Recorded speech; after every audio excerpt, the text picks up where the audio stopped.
I wouldn't really call the Tusken Raiders innocent. Children are innocent, actually. They participated in the torture, actually. Source. They're Tusken children. Do you really think they're innocent? Cut the Tusken Raider apologist BS. Padme understands that Anakin killing the creatures that killed his mother was the right thing to do. Here we go again. So I didn't expect to ever have to make a video like this, but earlier this month I put out my big Attack of the Clones video, which was unanimously received as one of the greatest videos ever made and loved by one and all.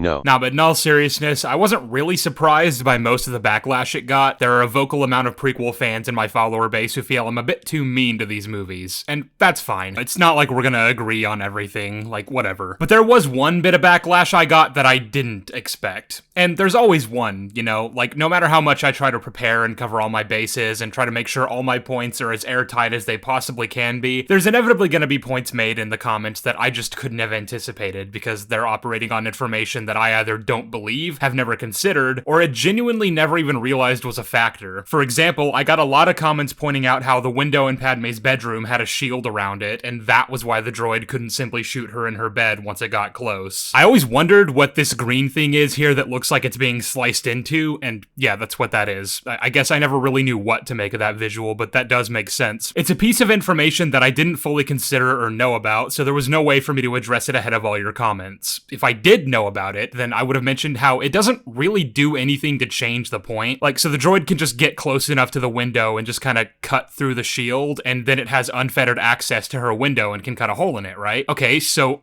arm the droid with a blaster. It can shoot her. It's past the shield. But as you can already tell by the title, thumbnail, and intro to this video, the other thing I hadn't considered needing to address in that video was the fact that apparently there are quite a lot of you guys who think the Tusken Raiders are all monstrous animals who deserve to be slaughtered. And I mean, I don't even really know where to begin with that one. I was just gonna wait until my Revenge of the Sith video to address this point, but there's already gonna be so much other stuff to go over with that film that I feel it'd be a waste of time to go on a whole tangent about some people's opinions about a different movie. But I've been giving this a lot of thought since seeing those comments, and I have a lot to say, so I figured I should just give it its own separate video. Call this an appetizer to tide you over between the big prequel breakdowns if you want. So first things first, as always, I will not be considering any information that comes from anything outside of the films, and in this case the TV shows, because there's the obvious Book of Boba Fett in the room to go over if we're going to be talking about the Tusken Raiders. So any supplementary material that tries to expand on Tusken lore will not be considered. The expanded universe does establish that the Tuskens were native to Tatooine and that the humans and various other aliens we see are settlers or travelers who aren't indigenous to the planet, which isn't something ever explicitly said in the films, though I think that's a pretty fair assumption to make given the ways in which they're depicted, and it's later reinforced by Book of Boba Fett anyway. These people lay ancestral claim to the Dune Sea.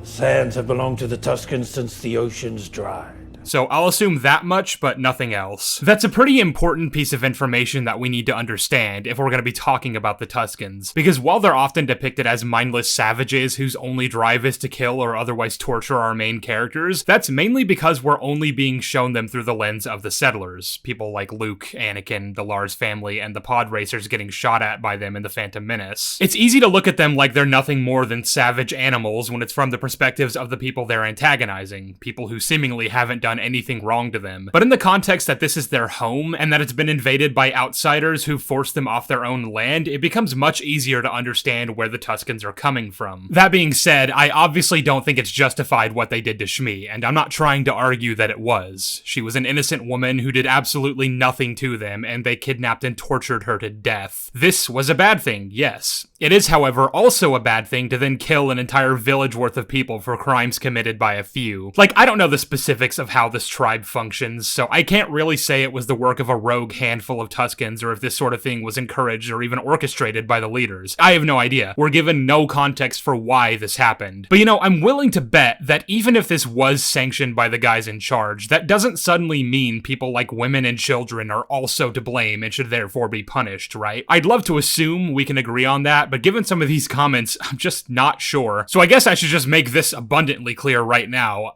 Children are innocents. This is a fact. I'm not here to argue with you guys about this, it's just objectively true. They don't know any better, alright? The only compasses they have for what's right and wrong is whatever they're taught by their authority figures, their parents and guardians. Even if all those children partook in the torture of Shmi Skywalker, as that one comment suggested, it simply isn't their fault. They were raised in a culture that taught them it was okay and pressured into doing it by people who control every aspect of their lives. That's what being a child is. And however they personally felt on the matter, whether they enjoyed it or they didn't, they still had to do it. But also, there's just no evidence to support that. The film gives us no indication that either the women or the children participated in torturing Shmi or any other prisoners they may have had. And in fact, we're given the exact opposite implication by the way Anakin words his confession. Not just the men implies that it would be more acceptable if he had only killed the men in the camp, as if to insinuate that theirs is a culture where Tusken men are dominant and have all the control over what they do and where they go. The men were the ones responsible for what happened to Anakin's mother, so if anyone is going to be punished for it, it should be them. The scene clearly implies that however you personally feel about Anakin avenging Shmi, he still took it a step too far by going after the women and children. Which I guess leads right into my next point. The scenes in question where Anakin kills the Tuskens and later tells Padme about it are both clearly presenting this as a very bad thing Anakin did. And I think to try to argue otherwise would be to intentionally miss the point of the scene in order to reach some kind of weird conclusion. Like, I don't like to accuse people of acting in bad faith unless I'm sure, but I'm not sure how else you can watch this scene where Anakin rants about all the women and children he just got done murdering, likening them to animals who he slaughtered accordingly, punctuated by the Imperial March playing in the background, and interpret that in any other way than that it was a dark moment in his story. This was the first tangible step toward becoming Darth Vader that Anakin ever took, and it would be completely undermined narratively if what he did was actually morally justified. In the context of me talking about the scene in my video, I was criticizing the characterization of Padme by saying I don't think it's within character for her to fall in love with Anakin after finding out that he did this. I argued everything we've come to learn about her screams that she would look at him like he's a monster, and she would never respond to that with something like this. To be angry is to be human.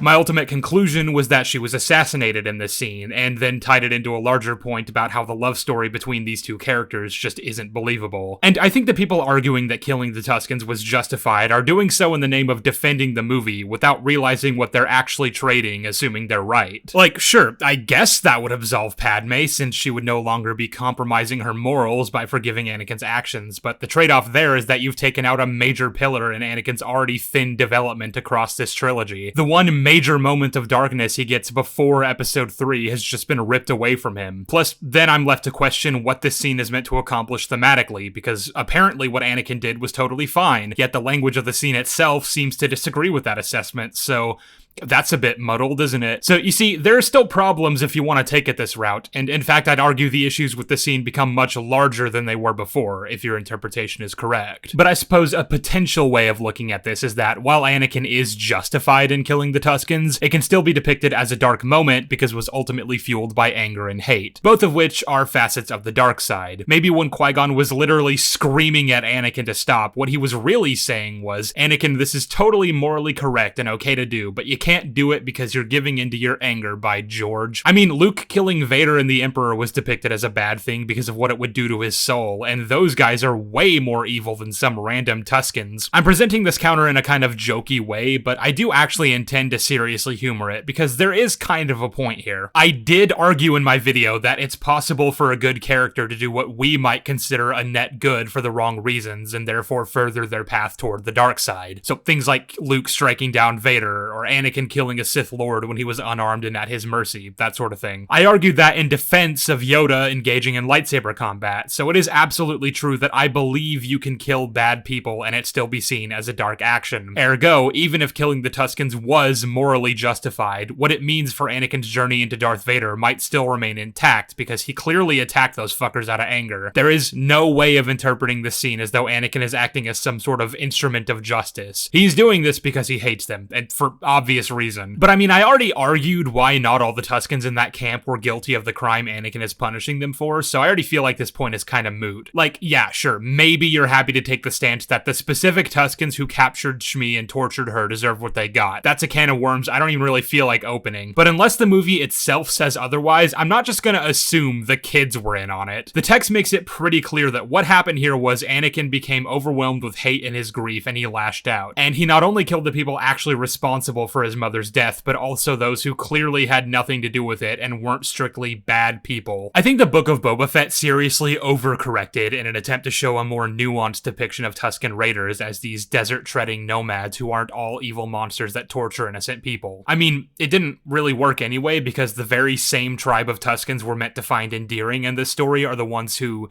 enslaved a malnourished and injured Boba and only started to respect him after he proved he could fight a giant monster. It's not a very good show, but supposedly an attempt was made to teach us that there are Tuskens who aren't savage animals, which a lot of people took issue with as a concept. And I don't think that's fair. Just because the few times they're shown in the movies they're attacking the main characters doesn't mean all of them do that. That's just as absurd as assuming that just because Palpatine is evil, that must mean all humans are. That's just not how species work. And actually, Star Wars has generally always had this problem where they'll introduce a member of a species and then later on writers will decide that whatever they are is representative of their entire race and culture. There was a Twi'lek slave in Jabba's palace, well then I guess the vast majority of Twi'leks are going to be depicted as subservient underlings, typically scantily clad females who apparently have genetic conditioning to that lifestyle even if they don't live it. Wow, that was a choice to write that. Or, you know, if Jabba the Hutt is a dangerous crime boss, then that must mean all Hutts are. That sort of thing. I'm not saying there aren't obvious exceptions to these rules when we're introduced to specific named characters, but by and large, that's typically how it goes. The species as a whole is more or less going to fit one specific description, which is why I actually find it quite refreshing when writers try to show us that, actually no, there are entire factions of this race that aren't like that one specific type you caught a small glimpse of for 5 minutes in one movie. Not all Tuskens are like that. Nuance exists. Like I said, the Mandoverse shows don't really do a good job of it, what with the basic contradiction of trying to make us think these slavers are good people. But I'm just saying, the attempt is appreciated. Also, here's a nitpick I've had on the back of my mind for like 3 years that I've just never had a chance to voice in any of my videos. You know, the reason Tusken Raiders are typically depicted as wearing beige, sandy-colored garb is because it helps them blend into their surroundings, right? Their whole shtick is trying to keep a low profile, which is why they travel in single file to hide their numbers. It makes it much easier to sneak up on people, but also remain undetected to passersby. It struck me as odd that the Tuskens in Book of Boba Fett were all dressed in black, and it became especially funny to me when they started getting shot at by a passing train, because like, I don't know,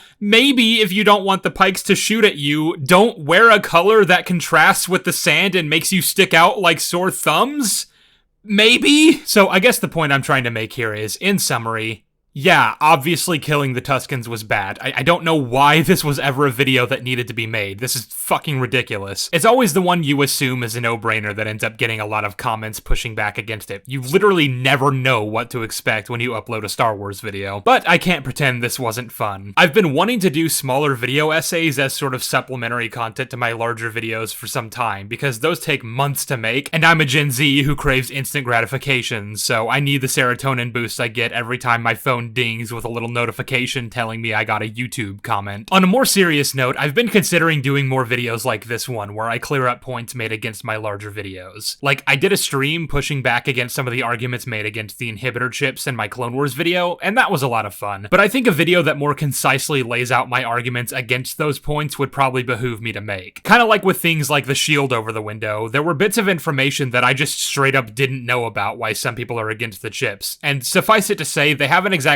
changed my mind on the subject. I still think they're a worthwhile addition to the lore that actually make the movies make more sense, but in order to really get into all that, I want to devote an entire video to it. I just need to find the time. But if that's something you're interested in seeing, stick around. We got that to look forward to, and a whole host of other projects in the work for 2025, both big and small, that I can't wait to share with you guys. So hit that subscribe button, pledge your eternal soul to me, eat plenty of rice cakes, and don't go to sleep tonight without counting all the buttons I placed underneath your pillow. Spoiler alert, there's more than you think. Otherwise though, that's it for today. Join the Discord, subscribe to my Patreon, or become a member if you want to financially support me, and as always, stay Sheevy. Ew, don't end the video like that.